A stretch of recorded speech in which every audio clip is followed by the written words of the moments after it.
Personnel and Animal Welfare Committee to order. This is Paul Koretz, and David Rue is also present. And we are going to begin with general public comment. 1 minute, Dan Gus. Good morning, council members. Thanks for having public comment back on the agenda today. At the last meeting, Councilmember Harris Dawson asked a representative from Animal Services, Dana Brown, the Assistant General Manager, whether anyone misappropriated funds from the low-income spay-neuter discount. And the answer that the Assistant GM told Marquise Harris Dawson and yourselves was no. Well, in your file, you will see proof that the General Manager took one of those low-income discounts for herself and apparently returned those funds to the department. So I don't understand how that can be. How can the answer be to the question of whether funds were ever misappropriated? How can the answer to that be no, when the proof is in your folder that she did, and the proof that Ms. Barnett returned those funds has apparently been done? So you can lie to the public, but you should find out why your assistant GM may be lying to you or the GM is lying to you. Thank you. Thank you. Let's start with item number 1 and 2 together. Item number 1, motion Koretz-Krikorian relative to directing the Strategic Workforce Development Task Force along with the Personnel Department, where appropriate, to report on a monthly basis in regard to all aspects of its work in implementing the letter of agreement with the Coalition of Los Angeles City Unions, committing to the goal of hiring 5,000 civilian employees by the end of fiscal year 2017-18 and related matters. Item 2 is a city control report relative to the city's graying workforce. Good morning. Vince Cordero, Personnel Department. Jackie Goldberg, consultant of some sort. Teresa Sanchez, Coalition of LA City Unions. Okay. The city recently created the Strategic Workforce Development Task Force and the Targeted Local Hire Working Group as part of a memorandum of understanding with the Coalition of City Unions. As part of the coalition agreement, Council approved a letter of agreement that commits the city to a goal of hiring 5,000 civilian employees by the end of fiscal year 17-18. As a result, a targeted local hire work program is being developed with the purpose of providing job opportunities to the residents of the city of LA, specifically in underserved communities. I will provide the committee with a few updates regarding the implementation of the letter of agreement with the Coalition of LA City Unions. The Targeted Local Hire Working Group has had 3 meetings since being formed. The most recent was on April 18, 2016. The working group has created 3 subcommittees, the Vacancy 900-Hour, Outreach, and Governance subcommittees.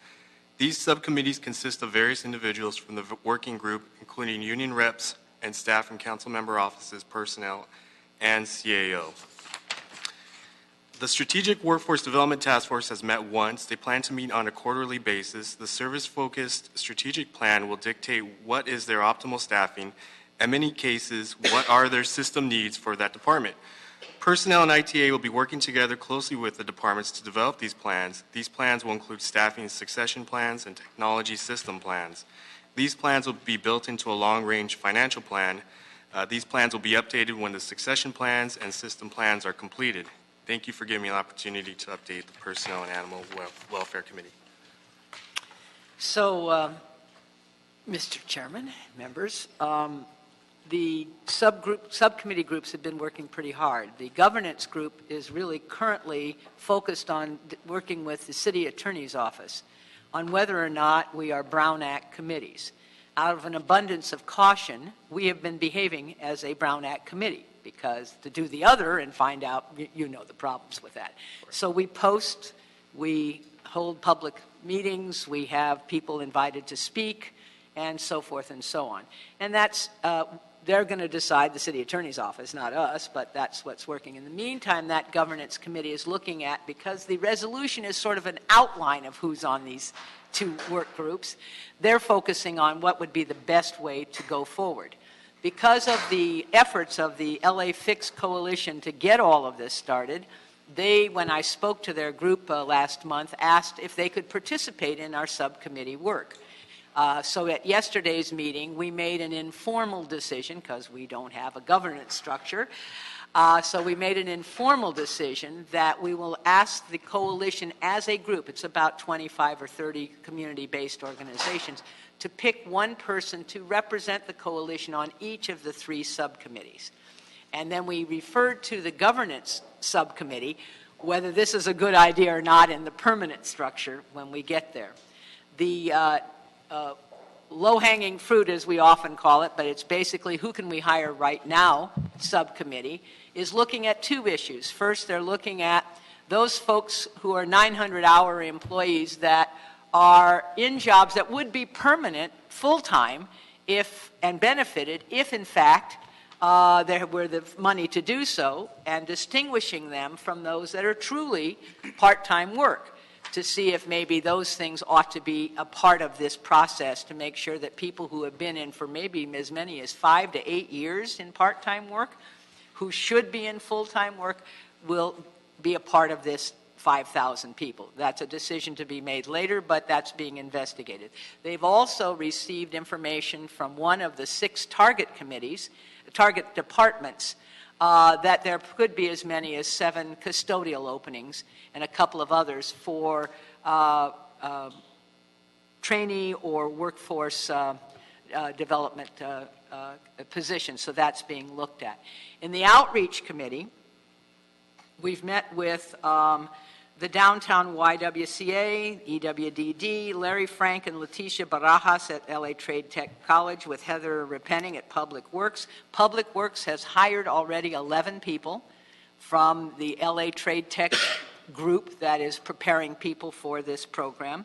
I met with the entire about 30 WorkSource directors of Greater Los Angeles, the Community Coalition, the Fix LA Coalition. Several of us appeared on a panel at Scope on workforce restoration, and with Laura Chartier at LAUSD Adult and Career Education.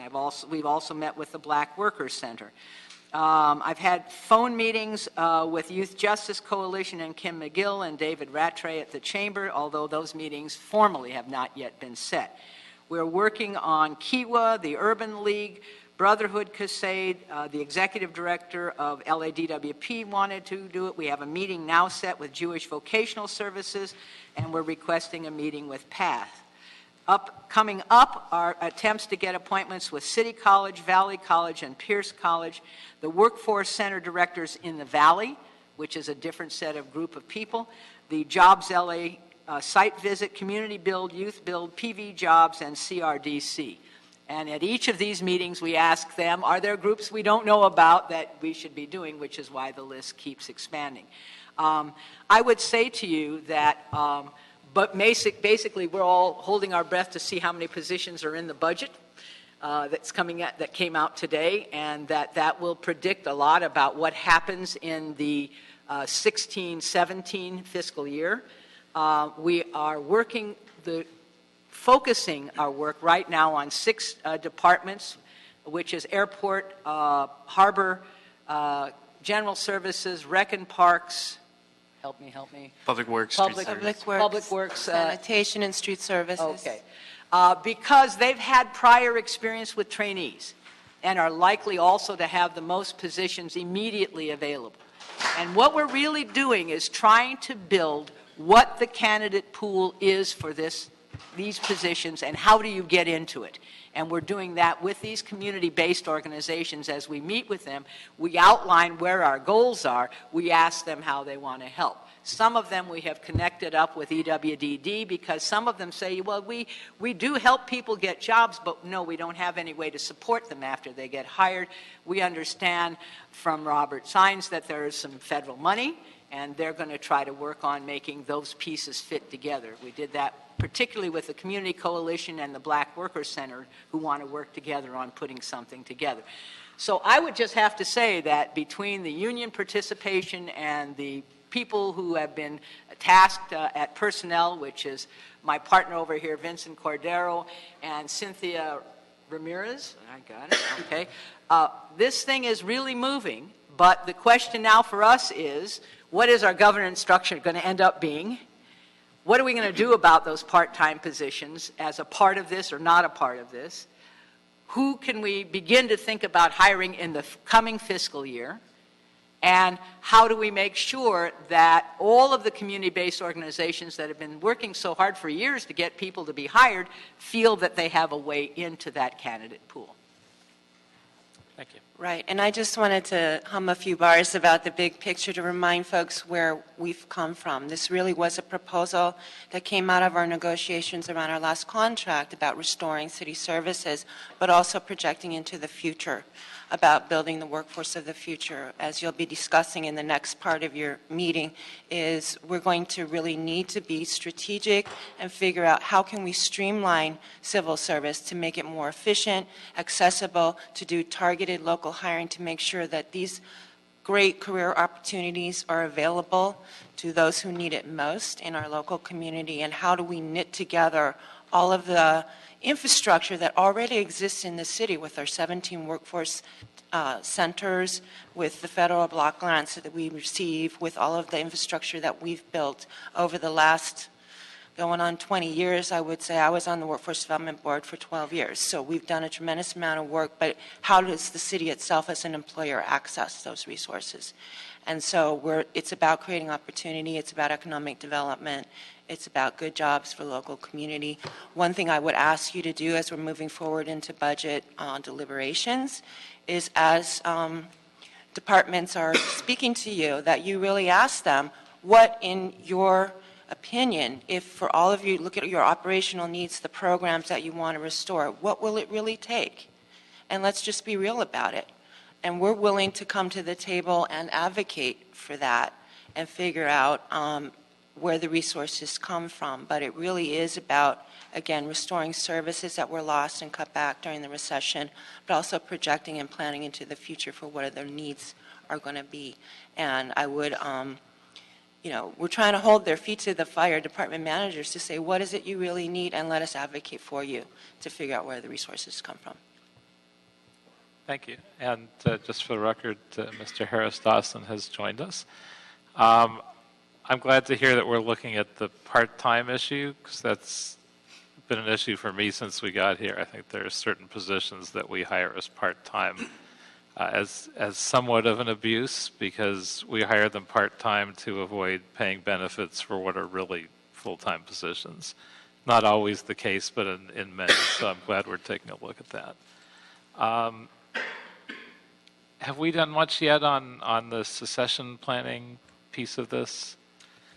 I believe there's been 4 succession plans completed, and they're working on several others currently.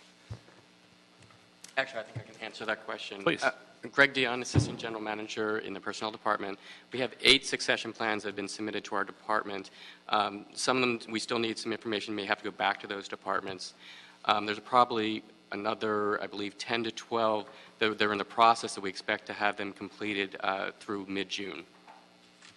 Yeah, I think 5 of the departments are probably a little more pressing, because they all expect to have at least 100 retirements by 2018. So obviously those are more urgent to respond to.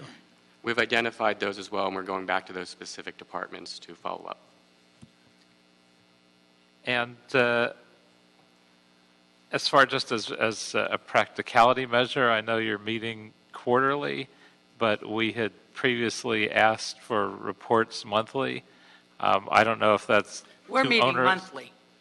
The local, targeted local hiring group meets monthly, Oh, okay. and our subcommittees meet more frequently than that. The other It's- group meets It's quarterly. the other group. The big policy group is meeting quarterly. So is it practical for you to report to us monthly, or would? We can. The targeted local hiring group can absolutely, because we meet monthly. Okay. And, so that's not a problem for us. I don't know about the other group, because I don't work with the other group. So perhaps we can split it and have your group continue to report to us monthly and the other group report to us quarterly.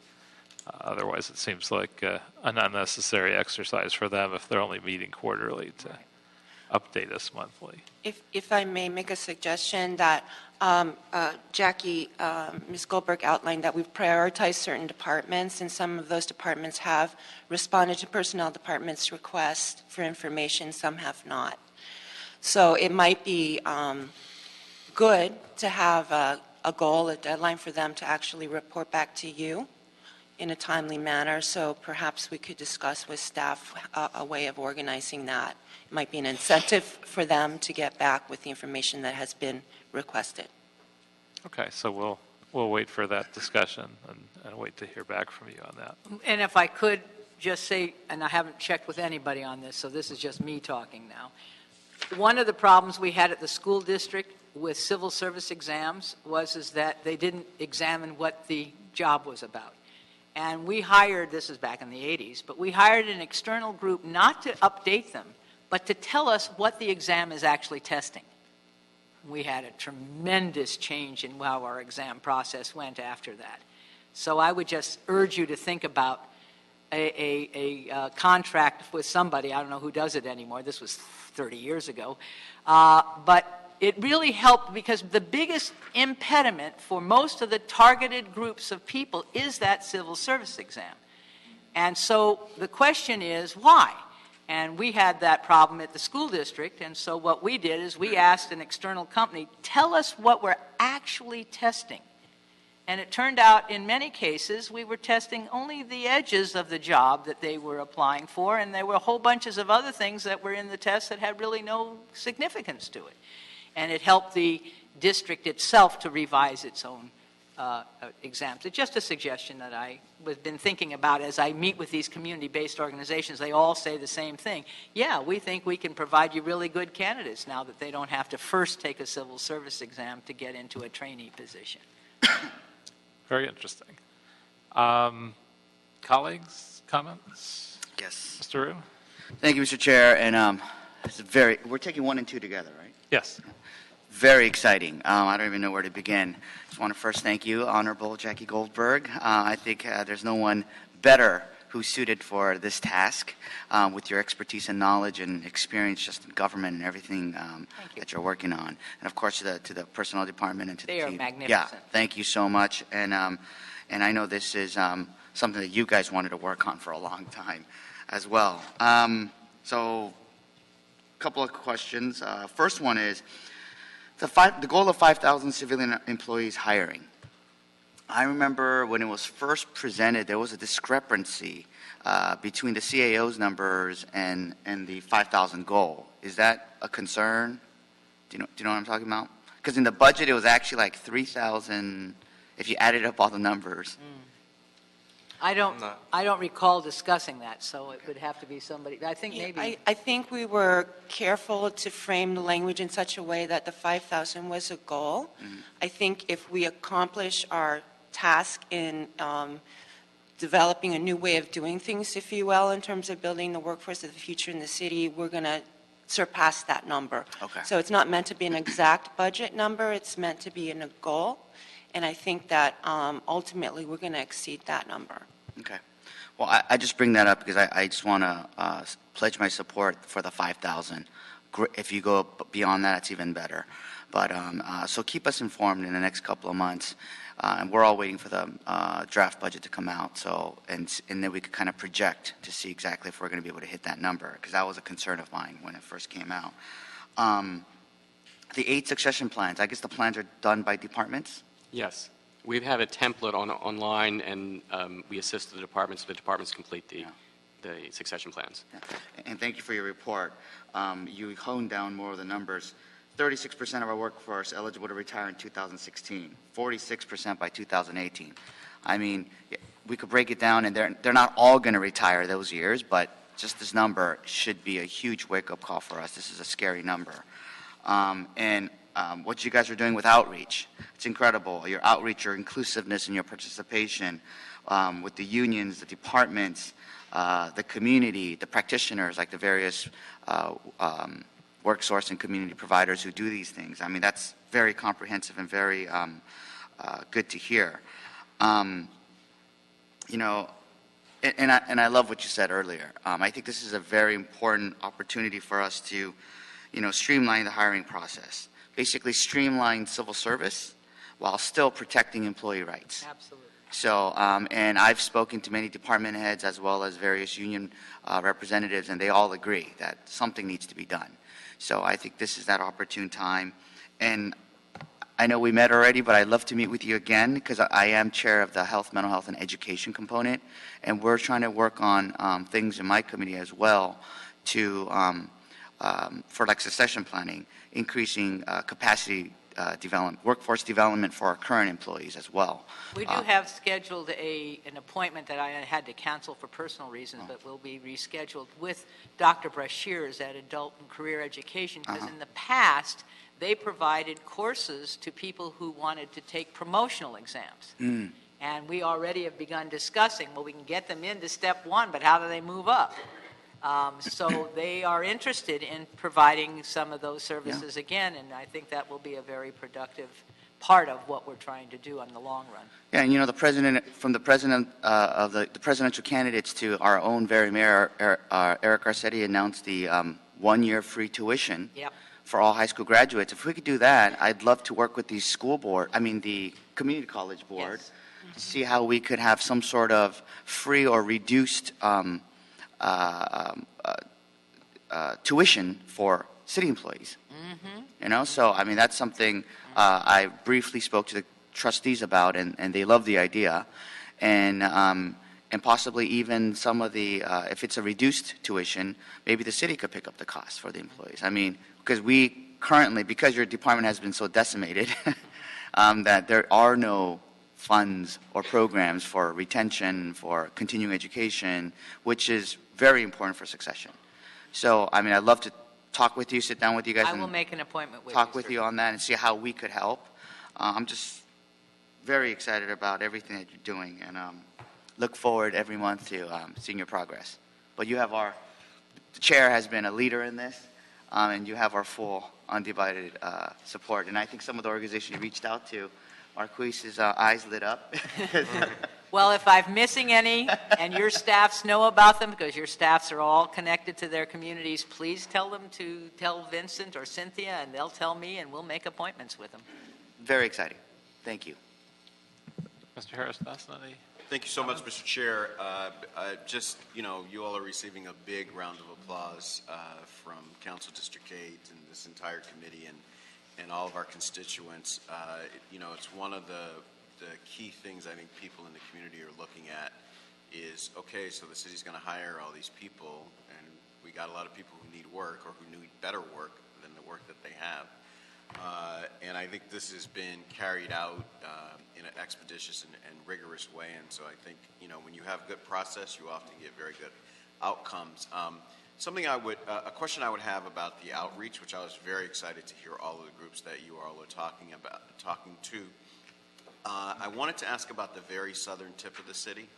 So Harbor City, Wilmington, I raise that for two reasons. I know a lot of times and I'm guilty of this all the time, a lot of times when we think of areas of high need, we don't think of those areas even though they are. And the other reason is, our colleague Joe Buscaino has been really, really big on this issue as it relates to grid and working with folks who have cases or who've been a part of our gang prevention program for a long time. And, their caseworkers feel like, okay, this person might be ready to move into employment. So I want to ask about Harbor City College and Wilmington and all those areas. Have not gotten there yet. I'm sort of starting here, and I've been going north and south. I haven't gone east yet either, and there's a big issue in the eastern part as well. So it's a matter of time. We're just trying to be methodical to cover the center of the city and the south of the city, and then we intend to go all the way to the harbor, and we intend to go out to Pacoima and out, in the valley. I have a request in to meet this summer with the Valley Work Source Development Directors, and then, of course, we're going to go east as well. So it's just a matter of time, but if you're concerned about something being moved up, or he is, just have them call Vincent. We'll move them up on the schedule, and what we don't want to do is to try to hit everything all at once and then miss people because we didn't focus on an area until we kind of saturated it, and that's what we're trying to do. Then we're going to move south, north, and east. And we will actually even go west. I have one of the west. groups that I'm meeting with is on the west side because, as everyone knows, not everybody on the west side is affluent. So we're trying to hit all parts of the city, but this is a big city. Yeah, yeah. And if I may also, I've, for almost 20 years, actually a little more than 20 years now, have been, for one union or another, the union rep for people who work at the Port of Los Angeles. And I have been frustrated by the fact that the department itself has never hooked up with Harbor College or the occupational center that's right around the corner. Really, it is. So we definitely want to knit those programs together, make sure that the port is taking advantage of those resources and making those connections, again, with all the community organizations as well that are in San Pedro, Wilmington, Harbor City. We're definitely going to do that. Weingarten. We're going to solve that problem once and for all. Right, thank you. That sounds wonderful, and I did appreciate the depth that you all were approaching this with. I mean, when I heard the South LA list, I was like, that's literally everybody. Good. So I think that's a good way to go. A question about the nexus with community colleges. In your interactions with community colleges, did anybody put forward either the idea or an existing program to help prepare people for the civil service exam? Because that seems like a big... Actually, none of them have, but I've only been to 2 of them so far. Mostly in the past, we've done that with adult career and career education because it's cheaper, and they've done it before. They did it in the past. It's been 30 years, but they've done it in the past, so they're familiar with what you want to do if you want to help people pass civil service exams. On the other hand, I have not yet had a meeting with the trustees of the community college, which is a little further down the road, and I certainly will raise that with them because if we've got from the mayor this free tuition for a year, maybe that's one of the things we ask them to do is to build a program at their colleges for civil service exams.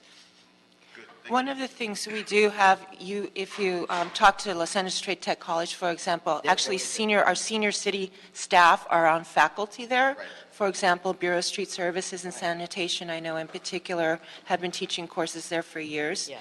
And that is one of the ways that our rank and file employees typically move up to the supervisory ranks, is learning those higher level technical skills. But the whole issue of, as Jackie raised, what is actually on an exam or not and what we're really testing for really could and should be looked at to make sure that we're testing for the appropriate skills and competencies. And we have our general manager here for personnel. I wonder if I could just ask you to follow up on that one area.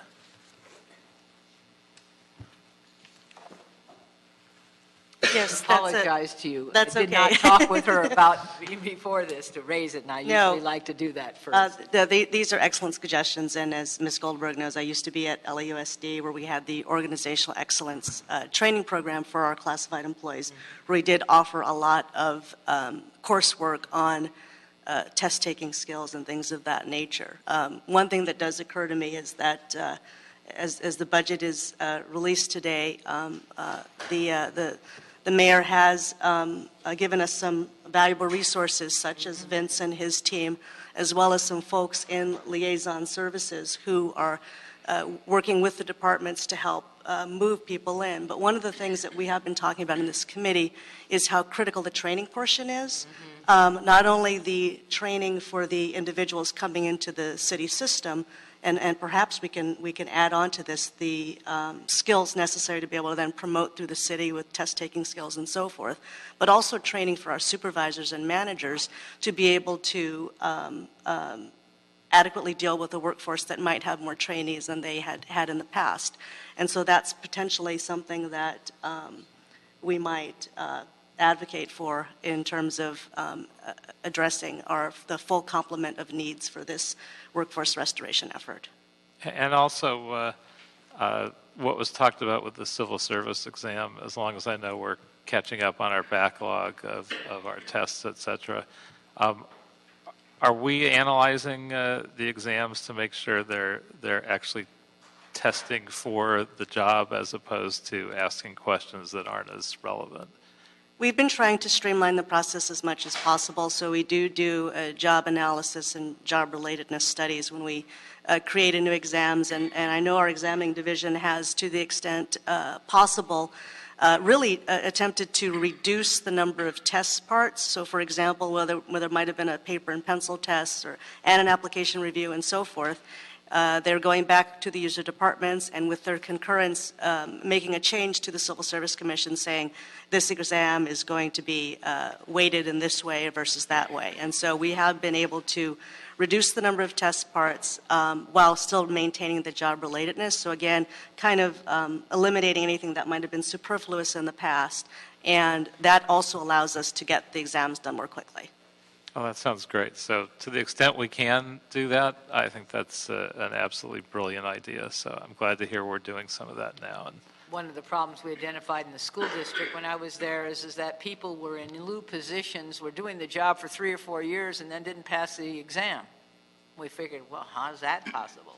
And that's really where we started looking at the exams, because if they were doing the job quite successfully, why couldn't they pass the exam? And it was probably because they were being tested on relatively irrelevant questions. Actually, it turned out that an awful lot of the exams were reading tests. And so for jobs that required a lot of reading, that was quite appropriate. But there were a lot of jobs that didn't. And we had to change it more to an inbox kind of testing process, where you had to actually solve the problems the job would ask you to solve, rather than read a long paragraph and try to tell us what you understood from the reading.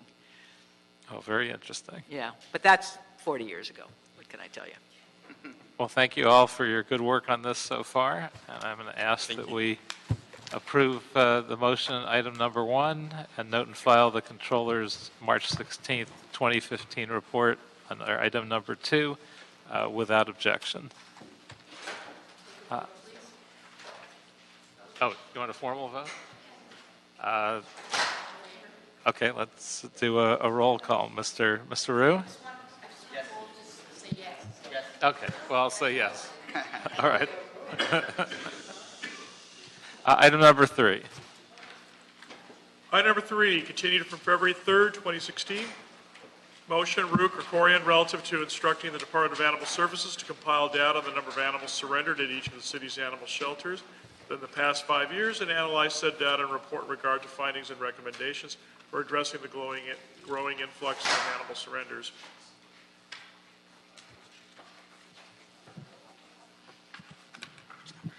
Good morning. Good Brenda morning. Barnett, General Manager, LA Animal Services. I have I think, circulated a copy of this report to you.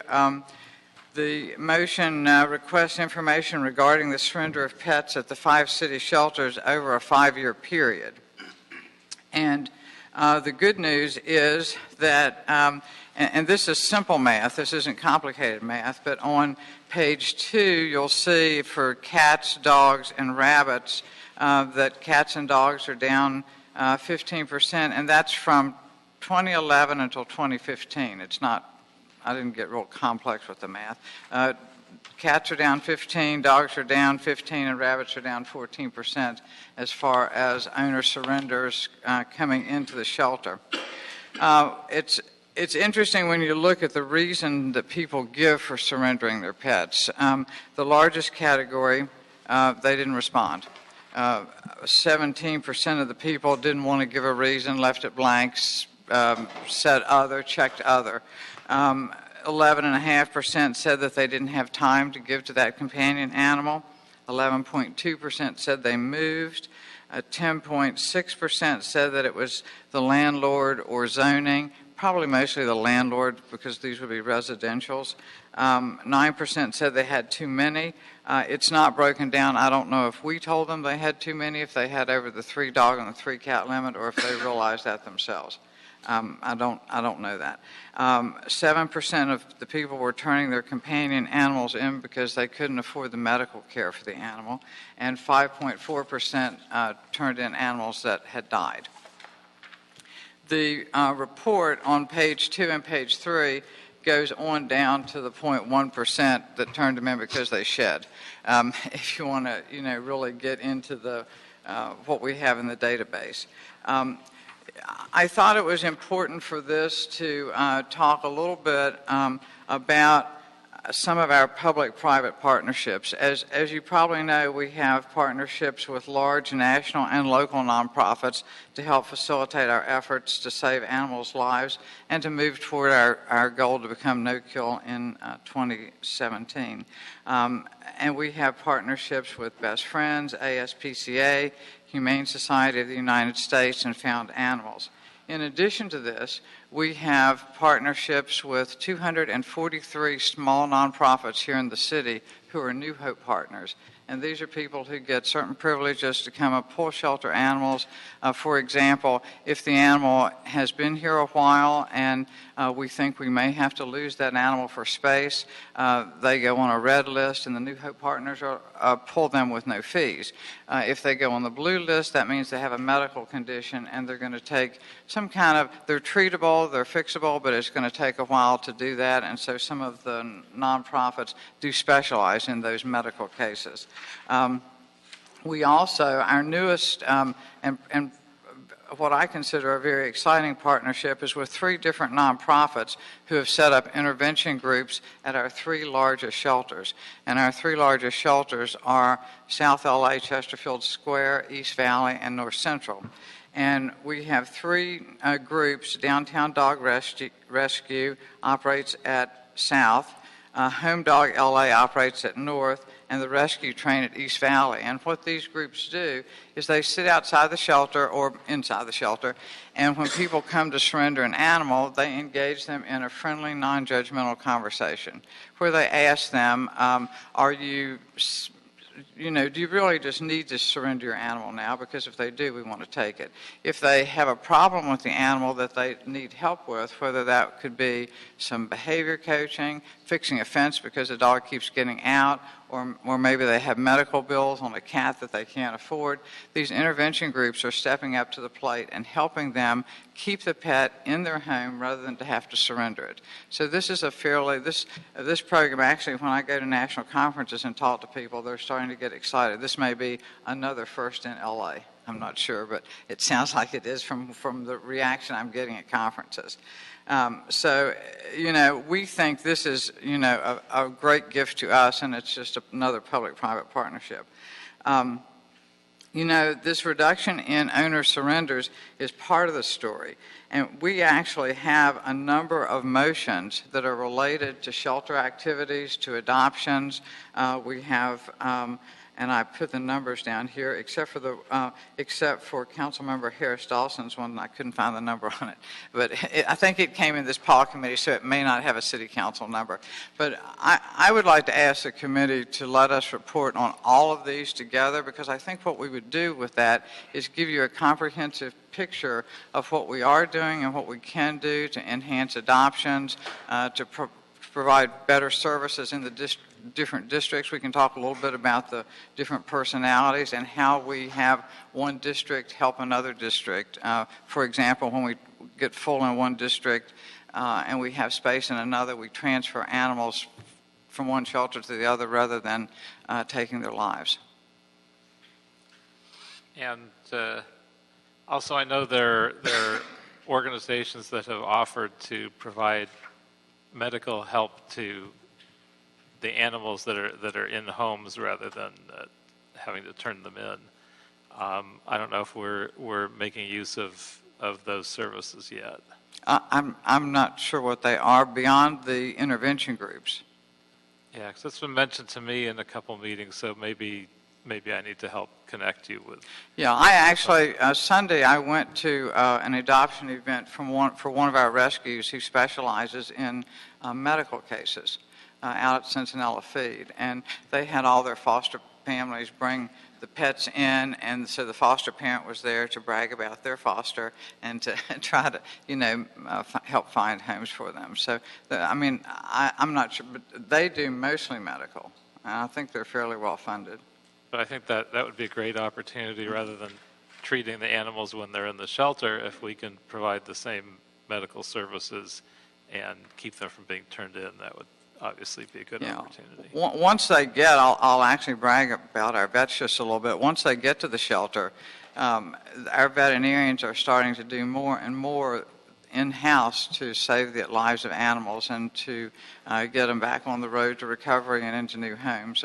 Just recently, they did a major abdominal surgery that was a huge hernia on a tiny little dog. They've done a number of broken legs that are fairly simple surgeries, and instead of having them lay and wait for a rescue to take them, us to take an x-ray, have to give the rescue an x-ray, we've been able to fix them ourselves. We can't do them all because they have other work, but just give them a few kudos because they're doing a great work. Very good. Mr. Root, do you have anything you'd like to say or ask about your motion? Yes. Thank you very much for this report. You said that when they surrender, when they come to the shelter to surrender, you guys have a very discussion with them and in a nice way. Is there a success rate on where they decide not to surrender? There is, and I didn't include those numbers, but I will on a comprehensive report. The reason I didn't is they're not our numbers. They're numbers that are provided by the nonprofits who talk to them and then go out and help them afterwards. So, but we can definitely get those numbers from those nonprofits and share those. Yeah, that'll be a great number to have to see how effective that is. And so when these animals are surrendered, these pets are surrendered, what happens to them? Well, they go into the shelter, and depending on how full we are, they could be transferred to another shelter just for space to save them. But if they're thought to be an owner animal, we scan them, we find a microchip, we give the owner time to make sure that they can get there. If we find a microchip, we call or send a letter, or sometimes do both, to make sure the owner has an opportunity to come and pick them up. If we're not sure, if there's no microchip, no collar, no tag, likely the dog is unaltered, we suspect that one is probably a stray. But they're still held for a certain amount of time in the shelter before any rescue is allowed to take them or before they can be put up for adoption. An owner surrender can be put up almost immediately, and they don't have the holding period. Okay, so they just get back into the system like any other animal. Right, they become adoptable. Mm-hmm. Okay.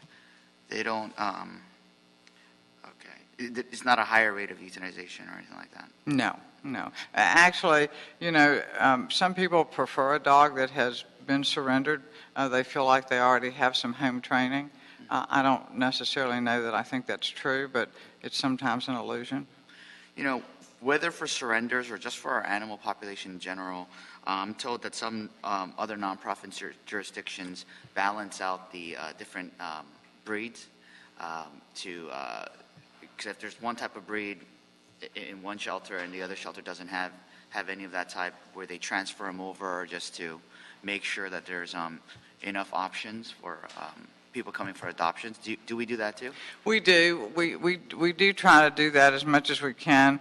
It actually, I have not run the numbers recently, but the last time I ran the numbers, less than 19% of the dogs coming into the shelters were pit bulls and pit mixes. Mm-hmm. But if you go to the shelters, it looks like it's about 80% because we keep them longer to try to give them a chance to save their lives. But yes, we do rotate around and try to make sure that there's a selection. It's a little bit, it's like merchandise marketing in a way to make sure you have selection at each shelter. Okay. Well, I just want to thank you for all your work, and I think this is, everything you guys are doing to go to zero kill, and love to continue a discussion with your department and my office to see if there's any other additional creative things or other ideas from other jurisdictions that we could borrow. But absolutely, and love to get that number about the actual successes of our nonprofit partners. I'll contact them for sure. Mr. Harris Dawson. Okay.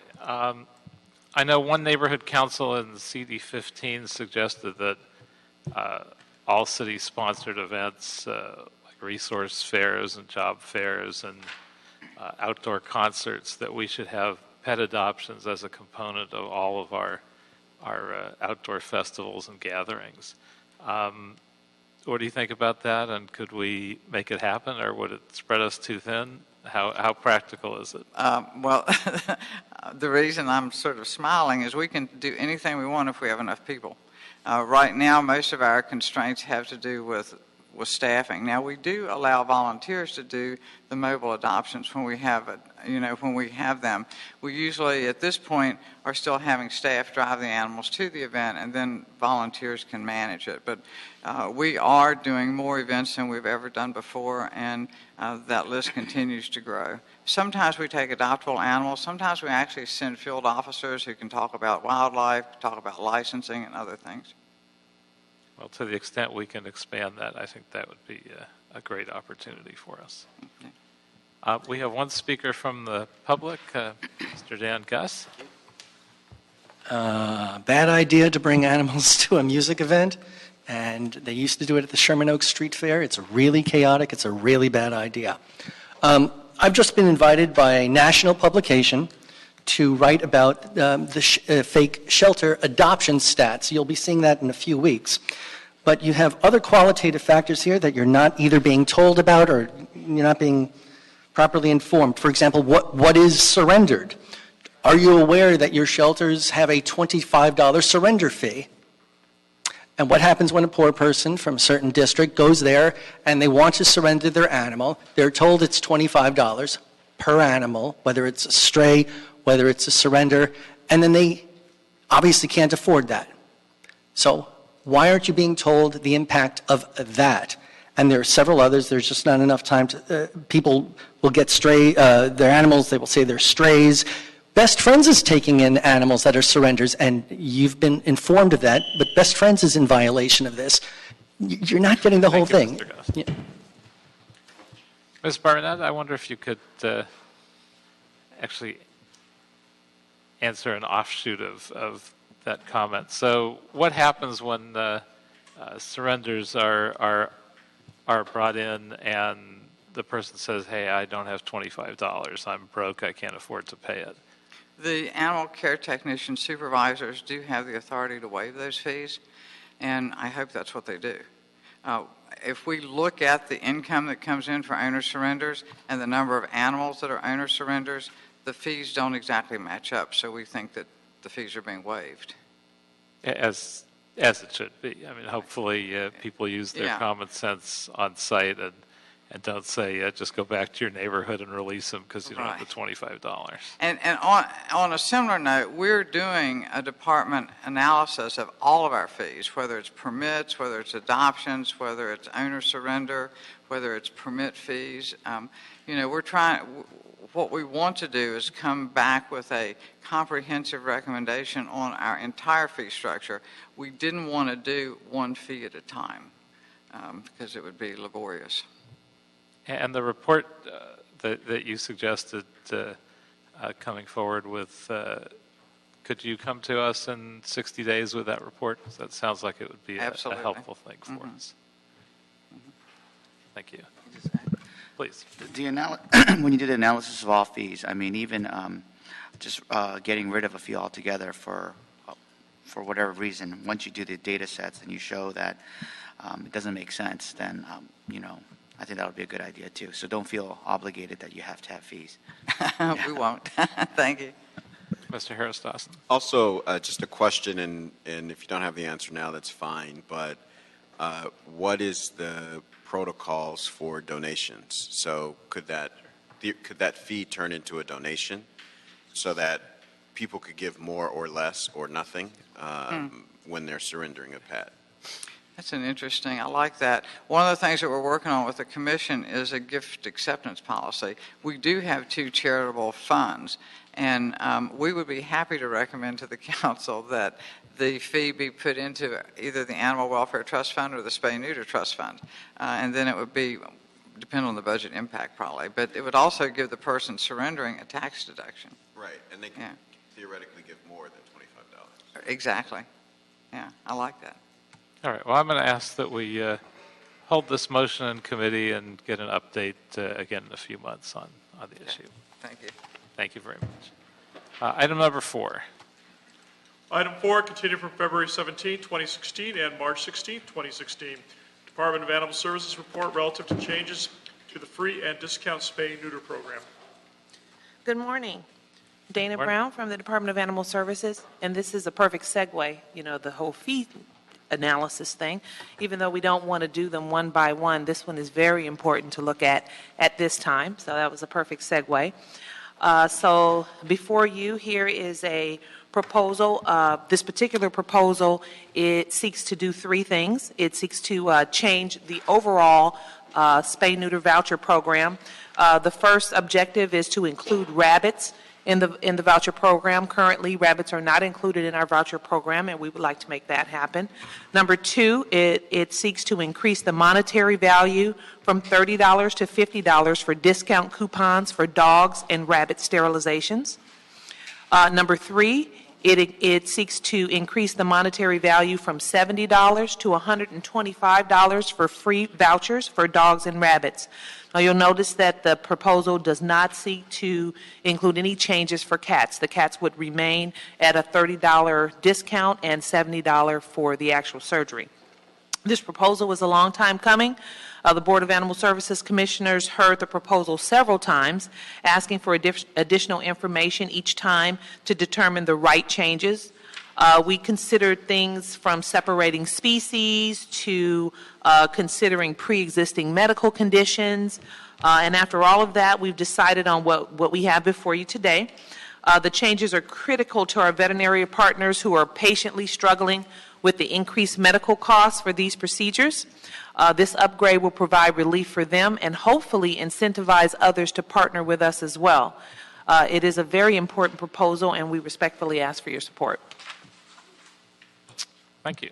I don't see a recommendation in this to prohibit vets from upselling additional costs to residents using free spay and neuter services. Actually, should it be in there? Is it in there and we missed it? It's in the contracts. So it's a part of the actual individual contracts to each vet and LOA for the private vets. Very good. So it's covered even if the language isn't Yes, sir. specifically there. Do we have the resources to support this future voucher increase and the expansion to use on rabbits? We do. I mean, as you know, that we have quite a bit of money in our animal sterilization fund. Some of the proposals that we've put forth here recently seeks to spend that money and use that money in order to spay and neuter more animals in the city.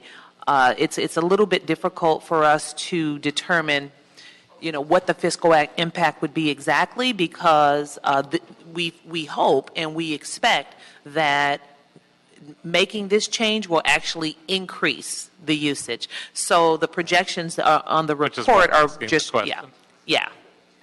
And also we expect an increase with our change in policy to self-identification. Absolutely. So I just want to make sure we have the funding to support that, because hopefully that will create a dramatic increase in spays and neuters.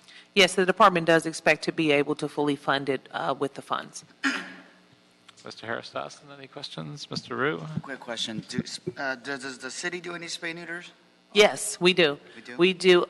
We don't do nearly as many with our vets. We're doing a lot of procedures and a lot of preventative and post-ventative care. So we don't do as many, but we do some spay neuter, yes. I think this is great, what you guys have brought back here, but I think one of the concerns that I think it was Councilmember Harris-Dawson raised was like for the homeless individuals with pets. Even though we've considerably increased the voucher, have you considered completely free for? Yes, the $125 voucher is free for the citizen, but the $125 is what we would give to the organization or the vet that is performing the surgery. Right. So we have the change that the council adopted yesterday, which would be the self-identification. We hope that will be helpful to the homeless population, that they will be able to take part of these free vouchers. Right. And not have to provide any, sort of government paperwork, if you will. I mean, the spay neuter. How much is a spay neuter for a dog? On average, $125. Yes. Also, Yes. if they came to our city facility, it would be completely free. Well, we wouldn't do it. We would give them a voucher, and then they would go to one of our partners, which if they came to a shelter, there'd be a partner Okay. there on site. Okay. I thought it would. Thank you. And we have one speaker from the public, Mr. Dan Gus. Yeah. The problem is, and a very critical question for Mr. Ryu about the homeless population. Well, find vet clinics that accept these vouchers in the areas where you have the poorest, the biggest homeless populations, off of Skid Row, certain parts of South LA, East Hollywood.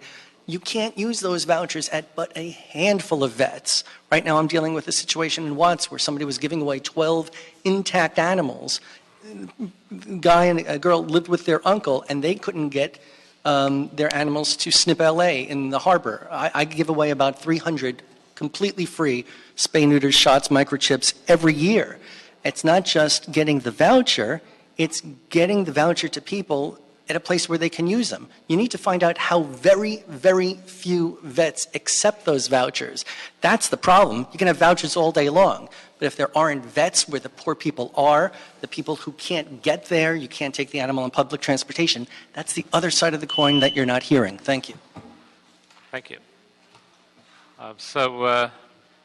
Without objection, we will approve the Department of Animal Services recommendations to improve the inclusion of rabbit sterilization in the free spay and neuter and discounted spay and neuter certificate program, increase the free spay and neuter certificate program voucher from 70 to 125 for dogs and rabbits, and increase the discount certificate from $30 to $50 for dogs and rabbits. So all those in favor, please say aye.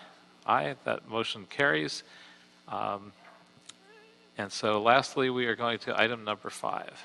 Item 5, CAO report relative to proposed amendment number 3 to contract number C-1023336 with Choi Associates, Inc. for architectural services at the North Central Animal Shelter. And do we have a representative from the CAO?